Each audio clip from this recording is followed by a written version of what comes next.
Magandang araw sa ating lahat mga boss. Andito na naman tayo ang iyong lingkod, si Clifford Dama Vlogs.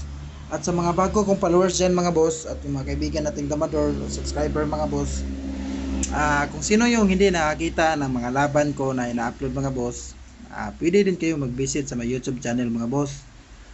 Please visit my YouTube channel, Clifford Dama Vlogs. Doon ko po lahat ina-upload yung mga solid talaga na bakbakan mga boss, yung mga makapigil hilinga na laban, at yung mga meron din talaga kayong aral na mapupulot sa bawat laban na ina-upload ko mga boss.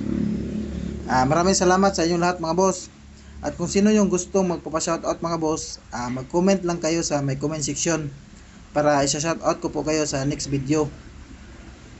So today's video mga boss, may nakalaban tayo, isang damagad, si Master Vince Sindangan. So shout out sa iyo idol, kung sino ka man, nice game. So marami na talagang mga damagat player mga boss. So iba-iba na yung mga pangalan. Ito si Vince Sindangan mga boss. Ngayon ko lang to nakalaban. So shout out sa iyo idol. Nice game. So ito yung game 1 namin mga boss ni Master Vince Sindangan. 115 ako mga boss. 116 siya. So tira lang ako 314 mga boss. Tapos 214, 61. Tira sa 62 mga boss. So tira lang din ako ng 116. So ano siya mga boss? Iba din yung ano niya. So 313. So kain ako ganyan mga boss. Kain. So practical yung laban na gusto niya mangyari mga boss. So tira lang ako ng 95. So pag tira niya ng 5-1 mga boss, so tira din ako 5-1. So 9-5 siya timing mga boss. So magaling talaga. Magaling din talaga. May mga ano din talaga mga boss. May mga tempo or timing din siya mga boss. So tira lang ako 115 mga boss. Angat lang. So pag tira niya ng 11-7 mga boss, yung ginawa ko dyan is tumira ng 10-5. Timing lang muna mga boss. Tapos tira siya ng 16-13. Nag-real lang ako ganyan mga boss. Tapos tira siya ng 116. Tapos yung ginawa ko dyan mga boss is tumira ng 14-15. Tapos ginawa ni Master Vince Sindangan dito is nagpakain ganyan, napadalawa. So dibaldi ako ng isa mga boss. So sinayang ko ganyan para mabawi ko yung isa. So tira lang siya ng 10-6 mga boss. Kain ako abante. Tapos pakain siya ganyan mga boss, atras. So magandang tira talaga. So 11-6 ako mga boss. 13-16 siya. 7-2 lang. Pag tira niya ng 5-1 mga boss, tumira lang ako ng 215. 11-7 siya mga boss. 8-3 lang. Pag tira niya ng 7-3 mga boss, tumira lang ako ng 314. So 313 siya mga boss. So sa posisyon na yan mga boss, yung pisa niya, yung maghanap ng tabla dito. Kasi medyo winning ako sa posisyon. Timing lang ako 12-7. Tira sa 16-13. Tumira ako 6-1. So sinayang niya muna mga boss. Sa may ano. So yung ginawa ko dyan mga boss is inilag ko ganyan. Pakain sa ganyan mga boss. Tapos tira lang 5-4-5. Tumira lang ako ng 215. 15-2. Tapos pagsayang niya mga boss, dito lang ako sa may 15-14. So di ko napansin mga boss na may pakain din pala ganyan. Tapos tira ako ng 14-2. Pero sa posisyon na yan mga boss, nag-agree draw na kami ni Master Vince Sindangan. So nakatabla tayo sa game 1 mga boss ni Master Vince Sindangan, isang damagad player. So shout out sa iyo idol. Nice game. Game 2 tayo bakbakan mga boss. 115 siya. So counter talaga natin is yung counter ng pambansang counter natin 214. 61, 116. Pag 116 niya mga boss, 62 lang timing.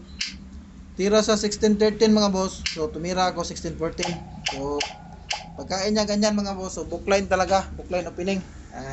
Libro din talaga. Sanay din talaga siya dito mga boss. Aral din talaga to. Tira ako 416 mga boss. 8-3. 5-4.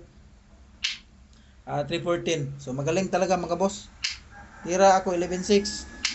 Pag tira niya 9-5 mga boss, tumira ako 6'1", 9'5", 16'13". So pagkain sa ganyan mga boss. So magaling talaga, magaling. May tira din talaga mga boss. So tira lang ako ng 10-6 timing. So 11-6 siya mga boss. So magaling din talaga. Tira ako 9-5 mga boss, 12-8. So magaling din talaga mga boss. Yan talaga yung accurate move dyan. So sa posisyon na to mga boss, medyo tagilid ako dito. Ako yung maghahanap ng tabla dito mga boss. So pagkain na ako ganyan mga boss, atras. Tapos tira siya ng 14-15. Pero yung tira ni Idol Willie dito mga boss is pagkain ng 14-15. Dito yung tutorial na 14-15 sabay 3-14. Parang ganito yung ano niya mga boss. Kasi kung dito sasabay ka doon, kain ka tatlo. Yun nga mga boss. Pero yung ginawa ko dito mga boss is tumira ako ng 10-5. Pagtira niya ng A3 mga boss, dito na ako nagpa-atras. Dito mamimili siya ng kain diyan mga boss. So ginawa niya dito mga boss is kumain dito ganyan. Tapos sabay sayang. So yung ginawa ko diyan mga boss is nagpakain ng 14-15 kain. So dibaldi ako ng isa mga boss, pero sinayang ko dito sa may 12-7. So tira siya 3-14 mga boss, kain ako doon. Tapos tira siya 10-5 mga 5-1 mga boss, tumira ako ng 11-7. So 115 mga boss. So palak niya talaga akong ipitin mga boss. Ipit style talaga yung ano niya. So wala na akong magagawa mga boss kundi nagbaka sakali. Sumayang ng 7-3. Pero yun nga mga boss, parang na-pressure siguro siya dito mga boss. Na-pressure siya sa kasi yung ginawa ni Master Vince Sindangan dito is baka gusto niya akong talunin. Pwede naman sana siya sumabay dito sa may dito sa, kasi yung ginawa niya dito mga boss is sumabay nga siya, pero pagkain ko dalawa mga boss, kain siya dito sa may, dito yung blunder niya mga boss, dito sa 11-6.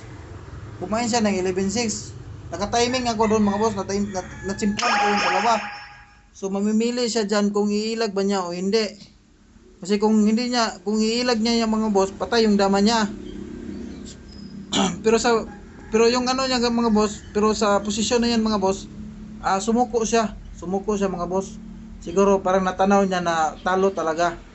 Kasi kung saan niya ilalagay yung dama niya, kung mag 11-7 siya, kakainin ko lang dalawa.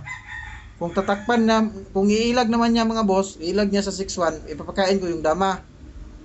Kung in the long run talaga dito mga boss, matatalo talaga siya. Kasi kung titira din siya kung ipapakain niya, kung titira siya dito mga boss 6-2, dyan lang ako babagsak sa may 14. So mapapatay pa rin yung dama niya. Pwede ko pakain dito sa sunod dito sa ano. So in the long run talaga mga boss, matatalo siya. So kaya natanaw na ni Master Vince Sindangan yan, kaya sumuko na po siya. So shout out sa iyo idol, nakachamba ako sa iyo sa game 2. So bago matapos itong video mga boss, may shout out lang ako mga boss. So shout out sa iyo Master Alex Kasanaan Bintayaw, President of Davao City Dama Association. Shout out sa iyo Master Anikito Iskuton aka Donkits ng Carmen Cebu. Shout out sa iyo Master Topper Barili Abansinya. Shout out sa iyo Master Dan Serialis ng Pagadian City. Shout out sa iyo Master Christopher Campion Dano. Shout out sa iyo Master EG Kadamian ng Lapu-Lapu Cebu City. Shout out sa iyo Master Melren James ng Parañaque City. Shout out sa iyo Master Nalim Yuset Onad. Shout out sa iyo Master Nestor Piquero Balaga. Shout out sa iyo Master John Pakulba ng Jinsan. Shout out sa iyo Master Travis Carillo. Shout out sa iyo Master Mervin Patinga. Shout out sa iyo Master Fidel Alvarado ng Cagayan de Oro City. Shout out sa iyo Master John Balasin ng Siquijor. And shout out din sa iyo Master Ryan Sisa the Magician. Shout out sa iyo Master Ronald Laspunya from Lapu-Lapu Cebu City. Shout out sa iyo Master Angelito Plaso from Cebu. Shout out Idol Erickson Encaliado. Shout out sa iyo Master Aaron ng Malakas. Shout out sa iyo Idol Larry Dama PG ng Dimiao Bohol. Shout out sa iyo Boss Gilvin Pameron Rama ng Padada Davao. And shoutout din sa iyo, Boss Oscar Amakin, champion ng Panglao, number 1. Shoutout sa iyo, Idol Edie Pinkia ng Cebu. Shoutout sa iyo, Master Doydoy Ulaer ng Karkar, Cebu. Shoutout sa iyo, Master Ereher Cantoria Hazer. Shoutout sa iyo, Master AG Biso ng Caloocan City. Shoutout sa iyo, Master Glenn Ray Ngujo aka Barbits ng Cebu. Shoutout sa iyo, Master Roland Tranquilero Soberano ng Tibuli, South Cotabato. Shoutout sa iyo, Master Melvin Alauria. So yun lang mga boss, maraming salamat sa walang sawang pagsuporta nyo sa akin at magandang araw sa ating lahat.